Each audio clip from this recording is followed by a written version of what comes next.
नमस्कार दोस्तों, कैसे हैं आप लोग। आज मैं आपके सामने कंटेम्प्रेरी इंडिया इन एजुकेशन का एक क्वेश्चन राष्ट्रीय माध्यमिक शिक्षा अभियान लेके आया हूँ। राष्ट्रीय माध्यमिक शिक्षा अभियान जो है यूईई का ही कंटिन्यूएशन है। तो यूईई मैंने आप लोगों के लिए बनाया है वीडियो, फिर डिस्ट्रिक्ट प्राइमरी एजुकेशन का भी बनाया है, सर्व शिक्षा अभियान का बनाया है। तो सर्व शिक्षा अभियान का ये कंटिन्यूएशन है, ये पार्ट 2 है। राष्ट्रीय माध्यमिक शिक्षा अभियान जिसे बोला जाता है। सर्व शिक्षा अभियान क्या है, फिर आप लोगों के लिए यूई क्या है, वो भी आप लोग वीडियो देखिए और समझिए। तो राष्ट्रीय माध्यमिक शिक्षा अभियान जो था, ये इसे फेज़ 2 ऑफ एसएसए भी बोला जाता है। सर्व शिक्षा अभियान का ये फेज़ 2 था। तो इसमें जो मोटी मोटी चीज़ें थी कि कैसे जो है बच्चों के प्राइमरी एजुकेशन की बातें तो हर कोई कर रहा था, लेकिन प्राइमरी एजुकेशन का जो था वो फ्री एंड कंपलसरी आप 14 साल तक दे रहे हैं, लेकिन आफ्टर डेट कैसे जो है बच्चों का विकास किया जाएगा, कैसे बच्चों को शिक्षित किया जाएगा, इसकी बात जो है इसमें की गई। तो क्लास 9 to 12 जो होता है, ये मूलतः जो है बच्चों के विकास का सबसे जो है क्रिटिकल एज होता है, क्योंकि इसमें बच्चा ज्ञान के अलावा अपने कैरियर को लेके भी बहुत ज़्यादा जो है चिंतित रहता है। वो अपने कैरियर में क्या करना है, उसे नहीं करना है, मोटिवेशन की ज़रूरत होती है और उसको बहुत तरह की सपोर्ट की ज़रूरत होती है। तो जो सरकार, केंद्रीय सरकार ने इस चीज़ को ध्यान में रखते हुए एक मिशन के रूप में इसे लिया कि राष्ट्रीय माध्यमिक शिक्षा जो है, कैसे माध्यमिक शिक्षा के स्तर को कैसे सुधारा जाएगा, सेकेंडरी एजुकेशन को कैसे सही किया जाएगा, इसके लिए उन्होंने बहुत तरह की चीज़ें इसमें डाली।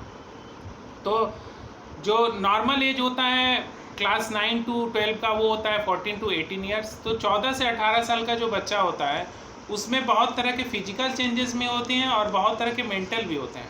तो इसलिए वो बहुत तरह की परिस्थितियों से जूझता रहता है। तो उसको सही शिक्षा देना और उसका सही विकास करना बहुत ज़रूरी हो, क्योंकि जो इस एज में शिक्षा दी जाती है वो उसको रोजगार के अवसर प्रदान करने के लिए बहुत ही सहायक होती है। तो इन चीज़ों को ध्यान में रखते हुए इसमें बहुत तरह की चीज़ों के बारे में बताया गया था। फिर चूँकि यूनिवर्सलाइजेशन ऑफ एलिमेंट्री एजुकेशन जो था, एक कॉन्स्टिट्यूशनली मैंडेट चीज़ हो गया था, जो एक्ट आर्टिकल 21A आया था, जिसने कि हमें कॉन्स्टिट्यूशनल राइट दे दिया गया कि 14 साल तक के बच्चों को फ्री एंड कंपलसरी एजुकेशन देना है। हर राज्य सरकार का ये कर्तव्य हो गया था।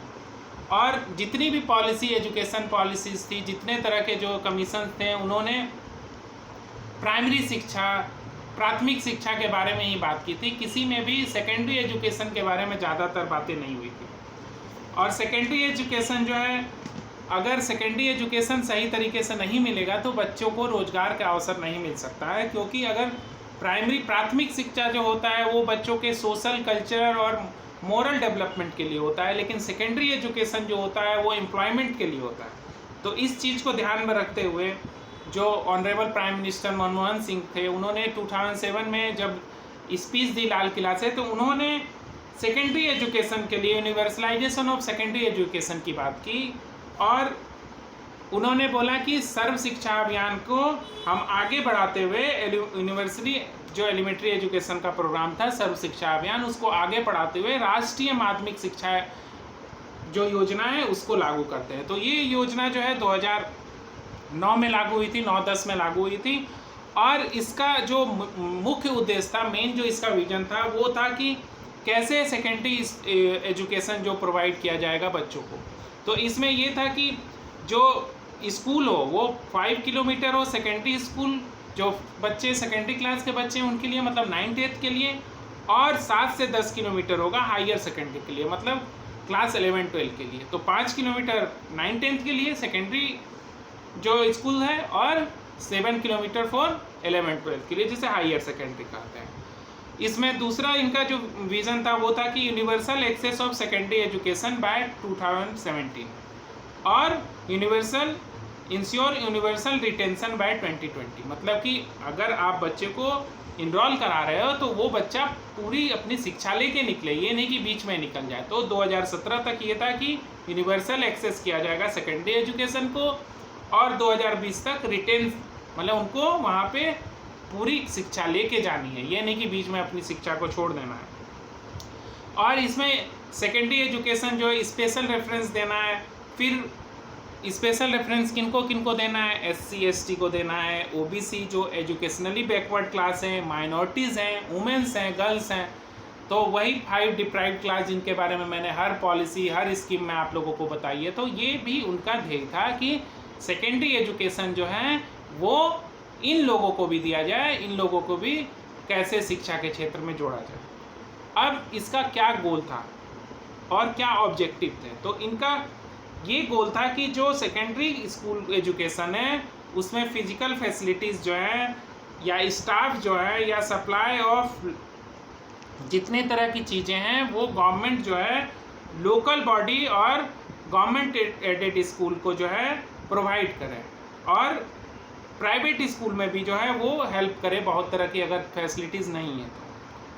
फिर उसके बाद क्या था कि सेकेंडरी स्कूलिंग को इम्प्रूव करने के लिए जैसा कि मैंने पहले भी बताया कि डिस्टेंस जो है वो फिक्स किया गया कि 5 किलोमीटर के रेंज में जो है सेकेंडरी स्कूल होगा और 7 से 10 किलोमीटर के रेंज में जो है वो हायर सेकेंडरी स्कूल होगा। और हिली एरिया या डिफ़िकल्ट एरिया जो है वहाँ पे रेसिडेंशियल स्कूल के बारे में बात की गई, मतलब कि वहाँ आवासीय विद्यालय खोला जाए ताकि जो दुर्गम क्षेत्रों में बच्चे रह रहे हैं वो वहाँ पे रह के पढ़ पाए, क्योंकि आने जाने में अगर तकलीफ होगी तो बच्चा शिक्षा सही ढंग से नहीं ले पाएगा। फिर इसमें ये था कि to ensure that no child is deprived from secondary education of satisfactory quality due to gender, social, economic disability and other obstacle, मतलब कोई भी तरह का बच्चा, कोई बच्चा जो है जेंडर के बेस पे या सोशल इकोनॉमिक डिसेबिलिटी के बेस पे उसको शिक्षा से वंचित नहीं किया जाए।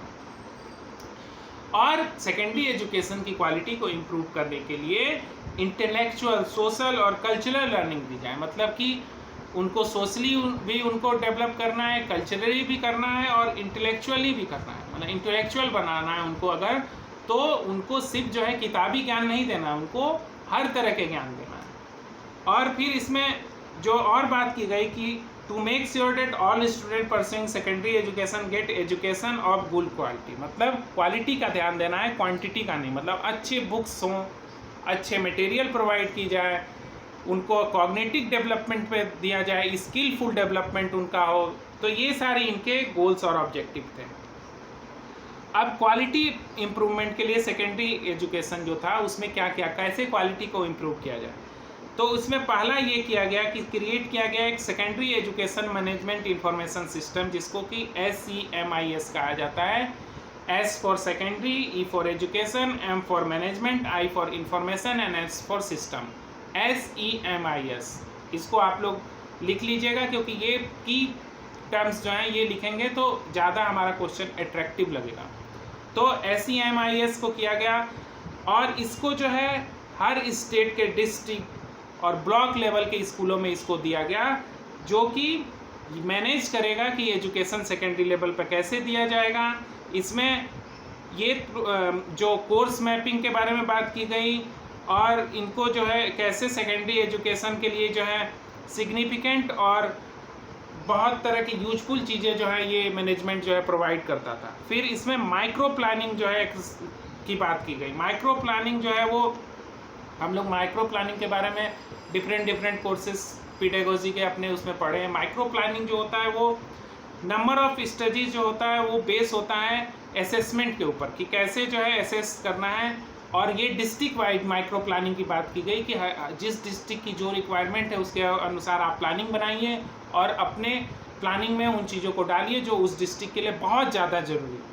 फिर इसमें जो है ये बात किया गया एक national university of education planning and administration की बात की गई, और जो कि एक नोडल एजेंसी है सेमिस की, मतलब SEMIS और NUIA, मतलब national university of education planning and administration और SEMIS दोनों मिल के जो है वो साइंस सब्जेक्ट हो या अदर टेक्निकल सब्जेक्ट हो उनको समझाए और पढ़ाए।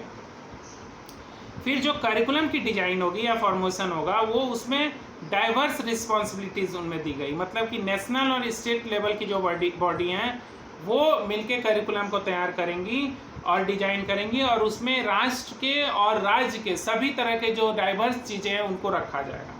फिर इसमें ये था कि investment is required to improving school library. School library सही होना चाहिए, लेबोरेटरीज होना चाहिए, क्योंकि अगर बच्चा साइंस पढ़ रहा है तो उसे लैब में जाके सिखाना होगा, क्योंकि हायर क्लासेस में प्रैक्टिकल एग्जाम्स कराना भी बहुत ज़रूरी होता है। प्रैक्टिकली नॉलेज लेना है, उनको केमिकल्स के बारे में जानना, उनको माइक्रो ऑर्गेनिज्म है, उनको रिप्रोडक्शन है, प्लांट्स के अलग अलग ये सब जानना है। साइंस की लैब होनी चाहिए, वहाँ पे अच्छी लाइब्रेरी होनी चाहिए ताकि वो बच्चे रेफरेंस बुक्स भी ले सकें। फिर जो है वहाँ पे वर्कशॉप ऑर्गेनाइज करने चाहिए, जो कि कल्चरल वर्कशॉप हो, जिसमें कि बहुत तरह के जो है तरह की जानकारी उनको मिल सकती हैं। फिर जो है इसमें क्वालिटी ऑफ सेकेंडरी और हाई एजुकेशन को टेक्नोलॉजी से भी लिंकअप की बात की गई। टेक्नोलॉजी से जो बात की गई लिंकअप के लिए, उसमें आईसीटी सपोर्ट की बात की गई। मतलब कि हर एक विद्यालय में एक कंप्यूटर लैब हो, कंप्यूटर की शिक्षा दी जाए। तो कि चूँकि 90s जो है वो जो हम जानते हैं कि कंप्यूटर एरा का एज था, और ये जो एज धीरे धीरे मतलब कंप्यूटर की धीरे धीरे जो है एक्सेसिबिलिटी बढ़ती गई, तो कंप्यूटर पे हमारी क्या हुई, डिपेंडेंसी भी बढ़ी। तो इसमें जो है बात किया गया कि 21st सेंचुरी जो है वो एजुकेशन जो है एजुकेशन विथ टेक्निकल सपोर्ट दिया जाए। और इसमें एक और चीज़ किया गया कि एडुसेट जो था, एक 2004 में एक सैटेलाइट लॉन्च किया गया था, जो कि एजुकेशनल सैटेलाइट था, और उसका जो मेन मोटिव फंक्शन था to provide education to all people, specially the children from far flung areas of the country who cannot attend school और कॉलेजेस। मतलब कि जो दूरस्थ क्षेत्र में रहने वाले बालक हैं उनके लिए शिक्षा की व्यवस्था की गई थी। 2004 में इस सैटेलाइट को इंडिया ने लॉन्च किया था। एडुसेट इसका नाम था, एजुकेशनल सैटेलाइट जिसे बोला जाता है। फिर इसमें लर्निंग रिसोर्स सेंटर के बारे में बात की गई, जिसमें कि लाइब्रेरी की भी बात हुई। तो लर्निंग रिसोर्स सेंटर में जो था, लाइब्रेरी था, आईसीटी था और एडुसेट था। तो ये तीन चीज़ों को आप लोग लिखेंगे कि लर्निंग जो है लाइब्रेरी सही होनी चाहिए, लर्निंग रिसोर्सेज में लाइब्रेरी होनी चाहिए, आईसीटी मतलब जो आईसीटी कंप्यूटर टेक्नोलॉजी है उससे जो है स्कूल में उसकी पढ़ाई होनी चाहिए, और एडुसेट से होती थी। तो एडुसेट जो है वो 2010 में वो समाप्त हो गया, और वो दूसरे तरह के सैटेलाइट से अभी भी आज भी जो है दूरस्थ क्षेत्रों में दूर जो है टेलीविज़न के थ्रू, रेडियो के थ्रू एंड जो अलग अलग चैनल्स बना के अब एजुकेशन को दिया जाता है। फिर इसमें comprehensive operationalization of adolescent education programme, जिसे AEP कहा जाता है। AEP एडोलेसेंट एजुकेशन प्रोग्राम, चूँकि ये जो एज होता है, जो सेकेंडरी क्लास की एज होती है जो बच्चों की, वो एडोलेसेंस एज भी होती है। और इसमें बच्चे के जो है फिजिकल के साथ साथ मेंटल भी डेवलपमेंट होता है, शारीरिक बनावट में उसके चेंजेस होते हैं बहुत तरह की। तो इसमें जो है ये बात की गई कि हर एक जो स्टेट है या यूनियन टेरिटरीज है उसमें एक स्कूल में काउंसलर हो, और जो कि एडोलेसेंस एजुकेशन एलिमेंट्स की बात करें, और उसको कोर्स ऑफ स्टडी में डाला गया एडोलेसेंस को। मतलब जो किशोरावस्था की उम्र होती है उसमें बहुत तरह के परिवर्तन होते हैं। तो किशोरावस्था की उम्र में जिस तरह के परिवर्तन बच्चे झेल रहे हैं या बच्चे उससे जूझ रहे हैं, तो उसको कैसे दूर किया जाए, इसके लिए काउंसलर भी होना चाहिए हर स्टेट और यूटीज़ के स्कूलों में। फिर इसमें गाइडिंग एंड काउंसलिंग की बात की गई, जो कि गाइडिंग एंड काउंसलिंग जो है वो एक ऑफिसर रहेगा जो गाइड करेगा बहुत तरह के। उसके बाद एक इसमें बेसिकली जो है सेकेंडरी एजुकेशन के अपलिफ्टमेंट के लिए जो है बहुत तरह के टेक्नोलॉजिकल और स्किलफुल चीज़ों के बारे में बात की गई। और इससे क्या हुआ कि एक टाइम फ्रेम तय किया गया कि इतने टाइम में इसको जो है बढ़ाया जाएगा, कैसे जो है रिटेंशन बच्चों को कैसे जो है रिटेन किया जाए, बच्चों को कैसे जो है इनरोल कराया जाए।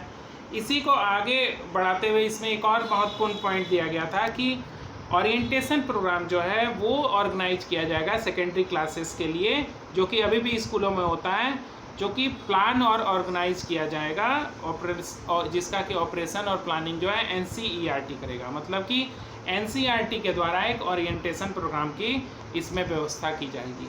और ICT पे बहुत ज़्यादा जोर दिया गया। इसके अलावा जो है स्कूल में science, arts, sports, audio visual education की बात की गई।